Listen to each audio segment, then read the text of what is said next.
नमस्कार, मैं हूं मृत्युंजय कुमार झा और आज अगले आधे घंटे के दौरान हम आपको बताएंगे कि कमोडिटी मार्केट में आप कहां पर सबसे ज़्यादा प्रॉफिट कमा सकते हैं और साथ ही कुछ बड़ी खबरें हैं किसानों से जुड़ी हुई, रुपए से जुड़ी हुई, इस पर भी हमारी नज़र रहेगी। लेकिन सबसे पहले बात बम्पर कॉल की, जहां पर अगले 6 घंटे में आपको सबसे ज़्यादा मुनाफा मिलने वाला है, ये हम आपको बताने जा रहे हैं। और आज की पहली बम्पर कॉल जहां पर आप ट्रेड कर सकते हैं दिन भर मार्केट की चाल को देखने के बाद, एक्सपर्ट ने यह तय किया है कि सिल्वर में आपके लिए अपॉर्चुनिटी है ट्रेडिंग की। और बिकवाली की कॉल है ओमकेम की 41,200 रुपये के स्तर पर, लक्ष्य होगा 40,400 रुपये का, 41,600 रुपये के स्तर पर आप स्टॉप लॉस लगा सकते हैं। दूसरी महत्वपूर्ण कॉल जहां पर आप इंट्राडे में शाम के कारोबार में ट्रेड कर सकते हैं कॉपर में 379 के स्तर पर बाइंग की राय है, 386 का टारगेट होगा, 376 के स्तर पर आप स्टॉप लॉस लगाएं। और तीसरी कॉल जहां पर आप कमाई कर सकते हैं, मुनाफा कमा सकते हैं, गोल्ड, और गोल्ड पर एसएसजे का व्यू है कि आप 29,225 के स्तर पर बाई करिए, 29,475 का टारगेट होगा और 29,059 के स्तर पर आप स्टॉप लॉस लगाकर यहां पर ट्रेड कर सकते हैं। तो ये कुछ महत्वपूर्ण कॉल हैं जहां पर आप कारोबार कर सकते हैं, मार्केट में ट्रेड करिए लेकिन स्टॉप लॉस ज़रूर लगाइए। चलिए आगे बढ़ते हैं और अब बात करते हैं किसानों से जुड़ी हुई एक बड़ी खबर की। खबर यह है कि नोटबंदी की वजह से किसानों को हो रही दिक्कत दूर करने के लिए सरकार ने किसानों को डेबिट और क्रेडिट कार्ड से खाद खरीदने की मंजूरी दे दी है। किसान अब डेबिट कार्ड से भी खाद खरीद सकेंगे। साथ ही जहां बैंकिंग सुविधा नहीं है वहां सरकारी दुकानों से खाद उधार भी मिल सकेगा। तो ये एक बड़ी राहत है किसानों के लिए, ताकि रबी सीजन में बुआई में किसानों को कोई दिक्कत ना आए। इसके लिए सरकार लगातार ये कोशिश कर रही है। आरबीआई ने भी बैंकों को ये निर्देश आरबीआई की तरफ से आया है कि ग्रामीण इलाकों के बैंकों में कैश की पर्याप्त सप्लाई बनी रहे, इसको ध्यान में रखा जाए। और खुद सरकार ने इसको लेकर कमेटी बनाई है। अलग अलग कमेटी अलग अलग राज्यों के दौरे पर है जहां पर ग्राउंड सिचुएशन का जायजा लिया जा रहा है। हमारे साथ प्रकाश प्रियदर्शी जी मीडिया संवाददाता जुड़े हैं। प्रकाश, एक काफ़ी महत्वपूर्ण खबर है, किसानों के लिहाज से काफ़ी अहम खबर है, एक बड़ी राहत यहाँ पर देने की बात हो रही है, और क्या अपडेट है आपके पास किसानों को राहत को लेकर? देखिए, सरकार ने किसानों को एक तरह से आश्वस्त करने के लिए पहले तो ये बताया है कि देश में फर्टिलाइजर की कमी नहीं है, पर्याप्त मात्रा में फर्टिलाइजर उपलब्ध है और रबी सीजन में इसकी कोई कमी नहीं होने दी जाएगी। जो दूसरी सबसे बड़ी घोषणा की गई है वो ये कहा गया है राज्यों से कि जिस तरीके से कैश की कमी किसानों को हो रही है तो उससे मदद देने के लिए डेबिट कार्ड और क्रेडिट कार्ड का भी इस्तेमाल किया जाए और उनको आसानी से फर्टिलाइजर उपलब्ध कराया जाए। जो प्राइवेट रिटेल स्टोर्स हैं, होलसेल स्टोर्स हैं, इसके अलावा जो स्टेट गवर्नमेंट और सेंट्रल गवर्नमेंट की एजेंसीज हैं, वहां से भी आप जो किसान है वो डेबिट और क्रेडिट कार्ड के इस्तेमाल से फर्टिलाइजर खरीद सकते हैं। इसके अलावा जो सबसे बड़ी घोषणा है वो ये है कि जहां पे बैंकिंग सिस्टम अवेलेबल नहीं है वहां पे किसान क्रेडिट पे फर्टिलाइजर ले सकते हैं। अब सवाल उठता है कि उनको अप्रोच कैसे किया जाएगा, तो उसके लिए राज्यों को कॉम्प्रिहेंसिव चिट्ठी लिखी गई है, उनको जानकारी दी गई है, उनको बताया गया है कि किसानों को इसके बारे में जानकारी दी जाए और किसान स्टेट गवर्नमेंट और सेंट्रल गवर्नमेंट की एजेंसी पे पहुंचे, वहां पे अपने बैंक से रिलेटेड, अपने पहचान पत्र से रिलेटेड सारी जानकारी उपलब्ध कराएं और क्रेडिट ठीक है ताकि उनको बाद में उसकी रिकवरी भी उनसे आसानी से हो सके। ठीक है, शुक्रिया प्रकाश आपका इस पूरी जानकारी के लिए। तो जो किसान इस वक्त जी बिजनेस देख रहे हैं उनको एक बार मैं फिर से बता दूं कि आप डेबिट या क्रेडिट कार्ड के जरिए खाद खरीद सकते हैं, और अगर आपका अकाउंट नहीं है, आपके पास डेबिट कार्ड या क्रेडिट कार्ड नहीं है, तो आप उधार भी खाद ले सकते हैं, इसका इस्तेमाल कर सकते हैं। तो ये राहत आपको सरकार की तरफ से दी गई है, ये जानकारी आपके पास होना ज़रूरी है। तो आप जब भी आगे खाद खरीदने जाएं सरकारी एजेंसी पर, तो आप इस बात का ध्यान रखें कि वहाँ पर आप डेबिट और क्रेडिट कार्ड के जरिए भी पेमेंट कर सकते हैं, और ये नहीं होने की स्थिति में आप उधार भी ले सकते हैं। हमारे साथ 2 एग्रीकल्चर मार्केट के एक्सपर्ट जुड़े हैं।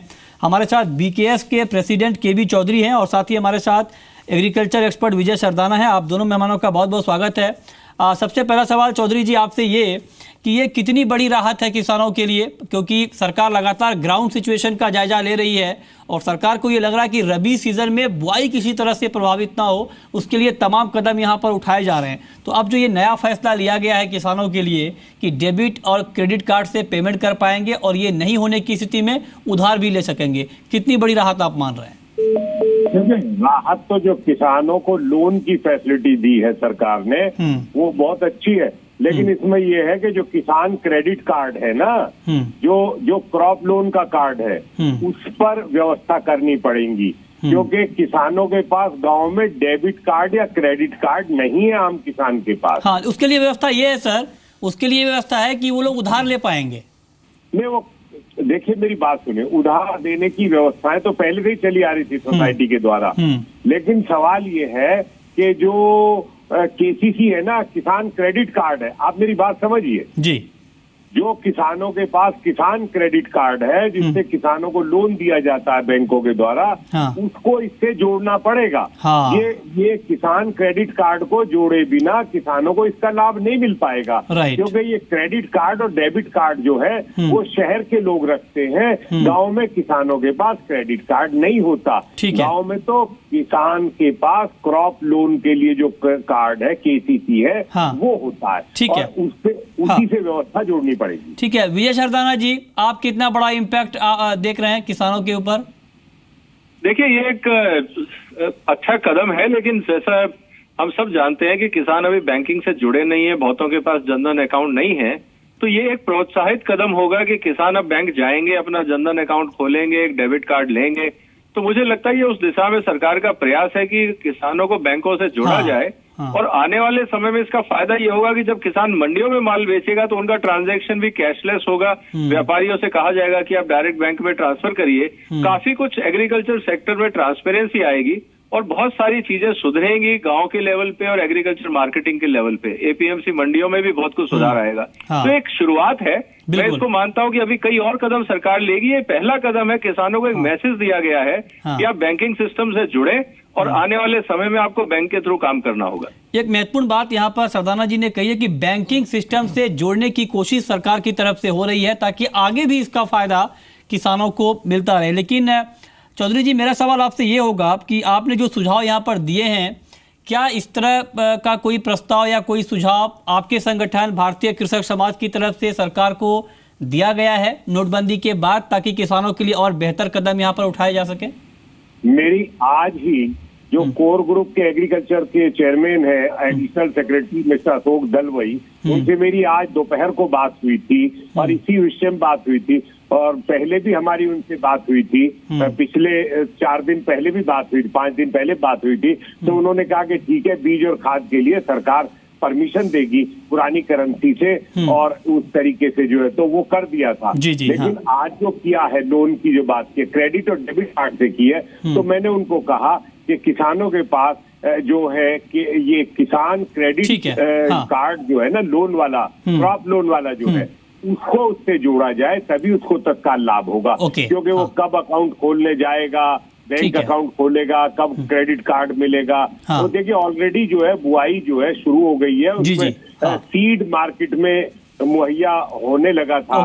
तो सीड की भी मेरा ये कहना है कि जो भी किसान भाई प्रोग्राम देख रहे हैं, सीड के डीलर प्रोग्राम देख रहे हैं, और इफको है, क्रिप्को है, नेशनल सीड कारपोरेशन है, तमाम स्टेट सीड कारपोरेशन है, उन सबको किसानों से तत्काल संपर्क करके ये सुविधा मुहैया करनी होगी कि वो क्रेडिट पर बीज मुहैया तत्काल करें। ठीक है, क्रेडिट पर। ओके, चलिए, बहुत बहुत शुक्रिया आपका केवी चौधरी जी, और विजय सरदाना आपका भी हमसे जुड़ने के लिए और बताने के लिए कि ये किसानों के लिए कितना बड़ा कदम साबित हो सकता है। रुक करते हैं अब अगली खबर का, और अगली खबर रुपए से जुड़ी हुई है। रुपए की कीमतों में लगातार गिरावट जारी है और आज भी रुपया काफ़ी तेज़ गिरावट के साथ बंद हुआ है, करीब 9 महीने के निचले स्तर पर है। और आपको बता दें कि जिस तरह से डॉलर की डिमांड यहाँ पर बढ़ रही है इंपोर्टर्स की तरफ से, उसका सीधा निगेटिव इम्पैक्ट रुपए के ऊपर दिख रहा है। 31 पैसे गिरकर आज रुपया बंद हुआ है और 26 फरवरी के बाद रुपए का ये सबसे निचला स्तर है। हमारे साथ 2 एक्सपर्ट हैं, प्रियांक उपाध्याय हैं एसएसजे कमोडिटीज़ के, साथ ही अजय जैन हैं उनके कमोडिटीज़ के। प्रियांक, क्या लगता है आपको, रुपए में जो कमजोरी आई है, जो गिरावट है, ये भी कंटिन्यू रहने वाली है या फिर आपको लगता है कि अब यहाँ से रिकवरी शुरू होगी?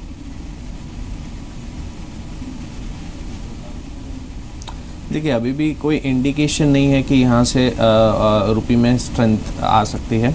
डॉलर इंडेक्स का अगर हम लेवल्स देखें तो 102 is coming the next round of resistance, अभी 101 के आसपास चल रहा है।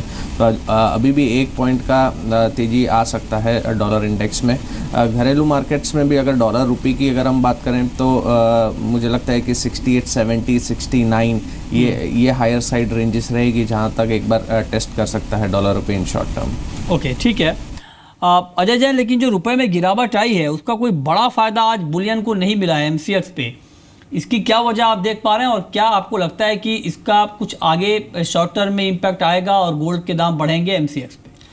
देखिए, रुपए का तो अगर हम देखें तो डायरेक्ट बेनिफिट मिलता ही है, क्योंकि अगर MCX में देखें तो जो भी गोल्ड का भाव है वो डॉलर और रुपये के कन्वर्जन से निकलता है। अभी ये है कि इंटरनेशनल मार्केट में हमने देखा जिस तरीके से डॉलर इंडेक्स जो तेज हुआ है और उसकी वजह से हमने गोल्ड में जो इंटरनेशनली भाव कम आते हुए देखे हैं, तो उस वजह से इंडियन मार्केट में वो न्यूट्रलाइज होता हुआ दिखा कि जो वहाँ का डाउन साइड था वो रुपए के वीकनेस से जो है वो सेट ऑफ हो गया, तो बहुत ज़्यादा बेनिफिट नहीं मिला। बट अगर आगे की बात देखें तो मुझे लगता है कि आने वाले टर्म में भी जो है वो रुपया मुझे वीक दिखाई देता है। जिस तरीके से हमने देखा FI की बिकवाली जो है लगातार शेयर मार्केट में हो रही है, तो वहाँ से भी एक जो है रुपए पे प्रेशर आ रहा है।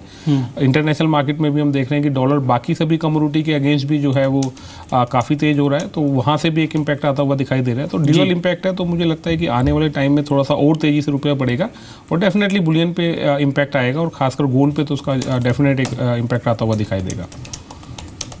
ठीक है, चांदी के ऊपर क्या व्यू है आपका प्रियांक? चांदी में क्या करना चाहिए?